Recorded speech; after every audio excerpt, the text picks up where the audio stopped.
Hello everybody and welcome to my beetrooper deck profile. I will be showing you my deck list for my beetrooper deck.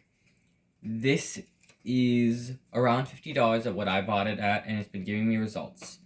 I will tell you, as you can probably tell, this is not the Baron Appaloosa version.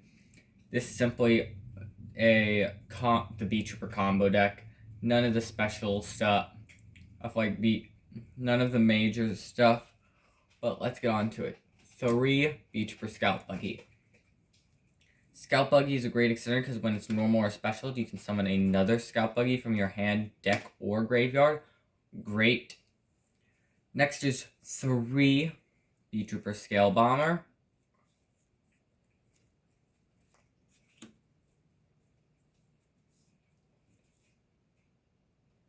Beetrooper Scale Bomber, it can be summoned whenever you normal or special summon an insect. It is great, and it also can pop on a monster using an effect as a quick effect by tributing another insect. Great, but we do have a better version of it later on. Next is 2 beetrooper Sting Lancer. This is an extremely powerful card. You may either never normal summon it. You may special summon it by shuffling 1 card in your opponent and your deck from the graveyard into your deck. Extremely powerful. And when it's summoned, you can search a beetrooper spell or trap, which is another absurd ability. Next is 1 beetrooper Assault Roller. You don't really care about any of its abilities other than its special summoning by banishing 1 insect monster from the graveyard. That is a running theme.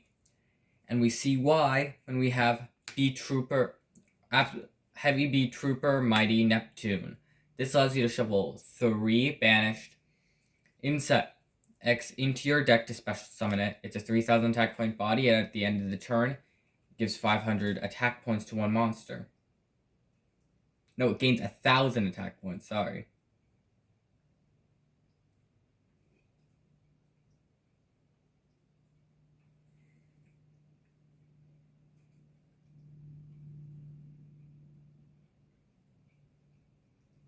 It can also float itself if it's banished or destroyed by an opponent's card effect. Never realized that part.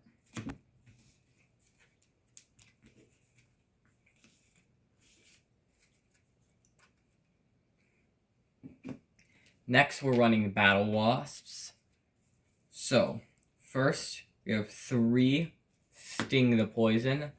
When it is normal or special summoned, you can search your deck for a beetrooper, most often Pin the Bullseye. But one of the things I like the most is a monster negate and pop. If your opponent's playing something annoying like Labyrinth, that could be a good counter. If your opponent's trying to activate their gigantic sprite, that's a good out too. It allows you to tribute 1 other insect monster to negate and pop 1 monster. It's a quick effect, but it's a hard once per turn. Though, that is just a better version of Beetrooper. That effect is better than Beetrooper Scale Bombers. So I think it's a worthy trade for the hard ones.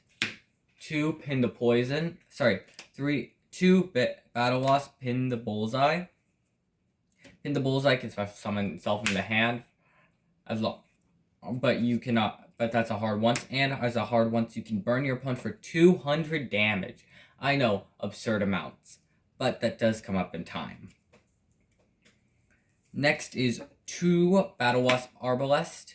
When normal summoned, you may special summon a level 3 or lower insect monster from your graveyard, and if it's destroyed, you may special summon a Battle Wasp from your deck. That's not really very important, but its second effect is. That means it's almost always a normal summoned off of Beetrooper Armorhorn. Oh, I also want to reverse a typo. This Battle Wasp being the poison, it also triggers on special summon to search a Battle Wasp.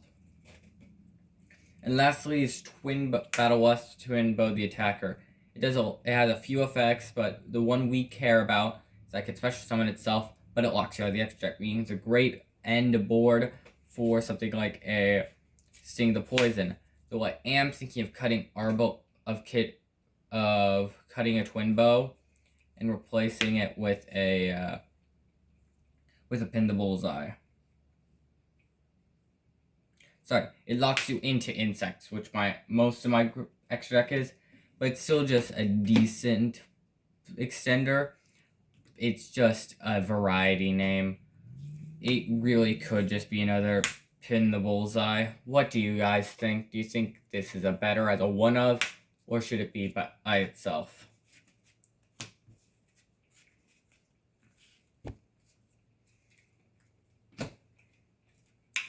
Next we have 2 Goki Pull. When sent to the graveyard by anywhere, Goki Pull can search your deck for a level 4, and if it's a normal monster, a vanilla monster, as I'm going to call it, even though it can be counted as normal, you can special summon it and pop a monster with higher attack. That's why I'm playing a one-off big insect. It is tied for the lowest vanilla insect monster in the game with only 1200 attack, giving you a much more variety of pops. Again, like a Labyrinth Archfiend, or a giant boss monster, and if you're really fighting against it, it's good against practically any deck that really likes its big thing. It's good against a Rise Heart and stuff like that. Next we have 2 Dream Cicada. This card says when it's normal, if you control a monster with a face-up attack position insect monster, you may special summon this card from your hand, but you can only do it once. And when it's normal or special, you can change the battle position of one monster on the battlefield. This is probably going to be used in conjunction with a number 3 Cicada King to pop a card on your opponent's board before, or you even use the negate on your turn. Next is a 3 of a Resonance Insect. Never ever go down on Resonance Insects. In the main, you could side them out, but they're really good, and just in case they get negated, you need some backups. Resonance Insect says when sent from the battlefield to the graveyard, you may search a level 5 or higher insect monster and put it into your hand. And if it's banished, you may send a card from the deck to the graveyard. That's why we're able to get away with playing only 2 Goki Pull, by the fact that we're probably going to be banishing Resonance Insect with our banishing theme to get a Goki Pull into the graveyard. Next we have the prime target for Resonance Insect, Doomdozer, which is a level 8 insect that can special summon itself by banishing 2 insects. Really powerful in our deck. Usually we'll be banishing Resonance and another to send a Goki Pull, pop a card in their board if you're going second, or just get an extender with big insect. It also has an ability to mill a card off the top of your opponent's library if it attacks. I don't think anyone in the history of Yu-Gi-Oh! Has gotten use out of that ability, but take with that what you will. We do have another target. This is a mouthful. Humongous Hive Hedgeman Zegstager. This guy, when you special summon an insect, you can special summon him. And at the end phase, each player can special summon an insect from their hand. It's really just a free extender. And Variant the Circular Sorcerer. This is an amazing card right here. If you have a plant or insect if there's a plant or insect in either player's graveyard, you can special summon this from your hand. That's it. It's a once per turn. Great in insect and plant decks, as many of them are synchro or fusion decks that like sending their plants to the graveyard. Just a good extender, and I would suggest thinking of playing it more. Next, moving on to the hand traps. We're playing 3 Ash Blossom and Joyous Spring, amazingly positioned in this format. and 3 Troll Knockbird. Again, I think it's really well positioned in this format. You may disagree, and if you do, tell me why in the comments. Next, for the spells and traps, we've got 1 Beetrooper Descent, which it summons a Beetrooper from the, allows you to special summon a special summon a Beetrooper token. It's a 1000 attack point and 1000 defense point monster. That's level 3. But the real thing is, which is good as an extender, and if you control a monster with 3000 attack or more, something like, I don't know, or maybe like, I don't know, our heavy Beetrooper Mighty Neptune, you can and pop a spell or trap on your opponent's side of the field. Next, we've got 1 Beetrooper Formation. This is the field spell of the deck, and it allows you to special summon 1 Beetrooper from your graveyard, but you take damage equal to its original attack, so be careful of that. And if a insect would be destroyed by battle, it will be destroyed, but you do get to create a Beetrooper token, the same stats as the previous one. Though both those are hard once per turn. We are also playing 1 Instant Fusion. It's instant. We have 1 instant fusion target, but it's a good one for the deck, so might as well play if it's limited to 1. This is unfair. This should be banned. I don't know how this is still legal. It's absurd. Konami, ban this. 1 Called by the Grave, and 1 Beetrooper Flying Sting. Beetrooper Flying Sting is a counter trap searchable off of Sting Lancer, which is the most common search for Sting Lancer.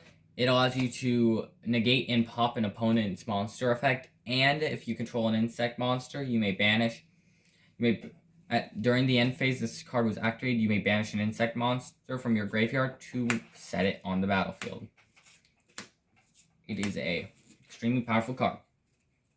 Moving on to the extra deck. First, we've got the Beetroopers. First, we have 2 Beetrooper Armor Horn. Armor Horn is a link 2 that requires 2 insect monsters, and it gives you an additional normal summon, which is extremely powerful, and you usually link it away immediately into something better. But it can come back. It can come back by banishing 3 insects from your graveyard. Again, that banishing theme. So basically, getting two materials worth of 2 link 2s off 1 card is extremely powerful. Next, the boss monster deck. 2 Giant Beetrooper Invincible Atlas. This card is a 3000 attack. It can't be destroyed by a card effect. It can't be targeted by a card effect. And once per turn, you contribute an insect to activate one of these 2 effects. First one, the most common one, is you may special summon a Beetrooper from your deck. The second one is that it gains 2000 attack until the end of the turn. I will warn you, Beetrooper Invincible Atlas is only invincible if it has 3000 attack or less. Do warn that. Oh, I should mention, despite being a link 4, it only requires 2 or more insects, meaning 2 Beetrooper Armor Horn will do it. Then our 1 instant fusion target, which is Beetrooper Cruel Saturn in the newest wave of support. Beetrooper Cruel Saturn allows you to search a Beetrooper from your hand when you special summon it. And I'm forgetting its last one. And if an insect would be banished face up, you can special summon a Beetrooper from your graveyard. Though those are both hard once per turns again. Overall, great if you can pull the instant fusion.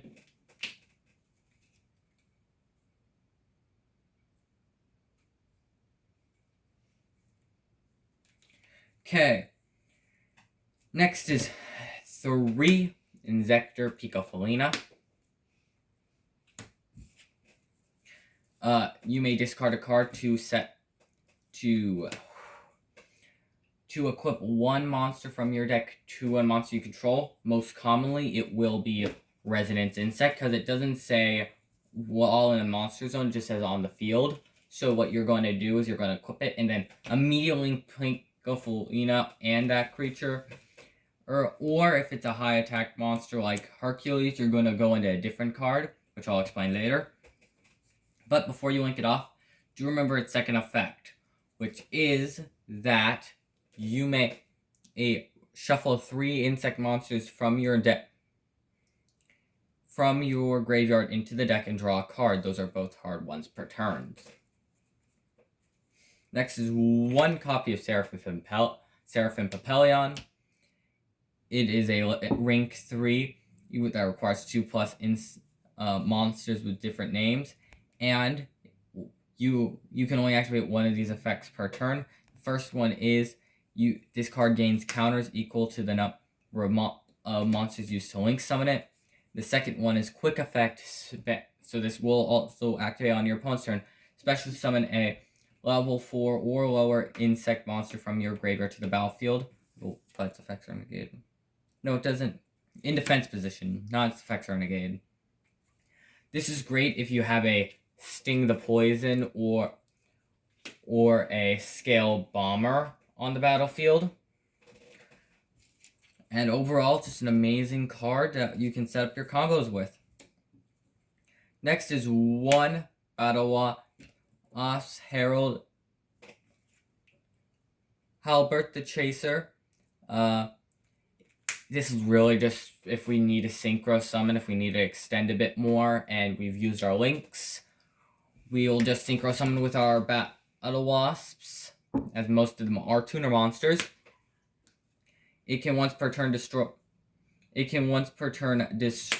remove half the attack of a monster or during only that battles in damage calculation only. It can also, and when this card inflicts battle damage to your opponent, you inflict 200 damage for each Battle Wasp you control. Next is Ultimate Great Insect. Ooh, this is a good one. This is a great piece of support from Photon Hypernova for insects in general. Like I've been saying, they've been giving some decent support for insects, and I think with a few more good cards like Great Ultimate Insect that just care about insects, we could be seeing Insect, the deck, become not insect archetypes. Never hard fusion summon this. If you do, you are a disgrace, and I don't want you playing this deck. Instead, special summon from the extra deck. You can do this by distributing a equipped 2000 attack point or higher monster, courtesy of your Inzektor Picofolina in most cases, at least in this deck, which you can do by distributing your Hercules or a monster that has been beefed up by Inzektor Picofolina, because it does say it gains 500 attack for each, which means cards like beetrooper Sting Lancer can also be tributed to get it. But why do you want it so bad? Well, not only can it not be destroyed by battle, the inverse of our beetrooper, our giant beetrooper Invincible Atlas, which cannot be destroyed by card effects or be targeted by them but can be destroyed by battle. This card can be destroyed by card effects but can't be destroyed by battle. And if you have a field spell, you can just nuke your opponent's board. Raigeki, I never heard of them. And then number 3, Cicada King. Free negate. It's a free negate, and it's a pop, and you can pop it with the help of Dream Cicada. Just overall a great include for the deck. Next, we have the non-insects. We have 1 Salamangreat. I'm not even going to try and pronounce that part because it doesn't matter. He's just a pop.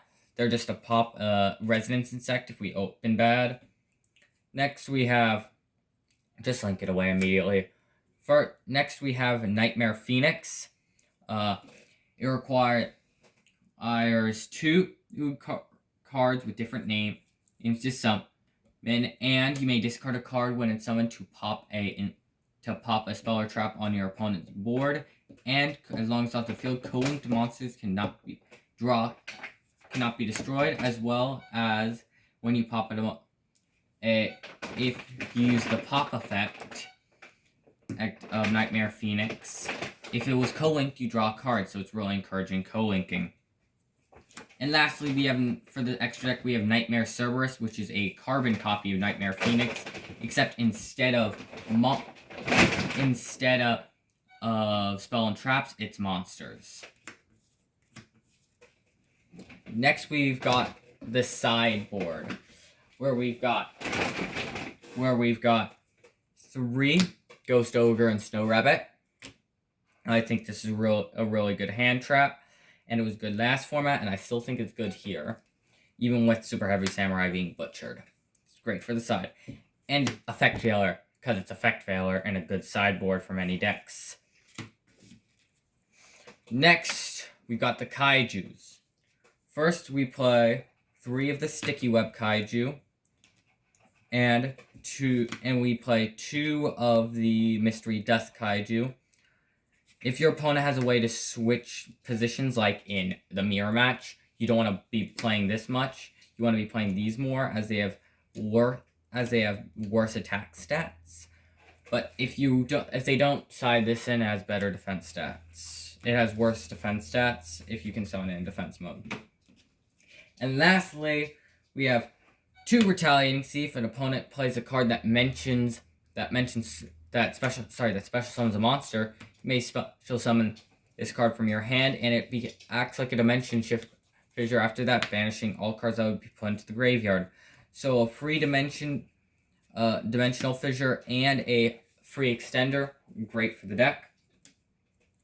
Though I do want to say, I would seriously dislike many of these side cards you could switch out to put in the main. Do not put this in the main, it sucks.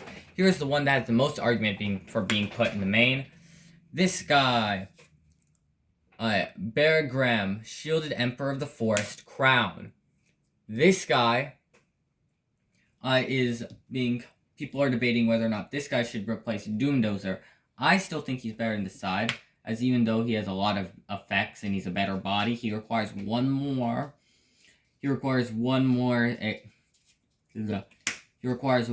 banish, 3 instead of 2, which is many times a no-go. But I'll tell you what he can do. Your opponents cannot activate cards in response to your spell and trap activation, and during your main phase, you can just pop all non-insects and plants, because Raigeki, who. And lastly, 1 copy of Harpy Feather Duster for spell and trap hate. So that's pretty much going to do it for you guys. Thank you for watching my humble YouTube channel. I really like this deck. I think it has a lot of diverging combo lines, and I think even without a Baron Appaloosa, it is still an extremely powerful deck that, if piloted well, can win you a lot of games, and it's very unexpected. So if you liked the video, obviously like it. Please comment and subscribe. Telling me any ways you would change the deck a bit, and if you'd like to see a Trap Tricks deck down the line, because I have that as well working in the pipeline. Though I will be posting a combo guide for this later on this week, or in the next 2 weeks, depending on what my schedule lines up to be. And thank you all for watching. Goodbye.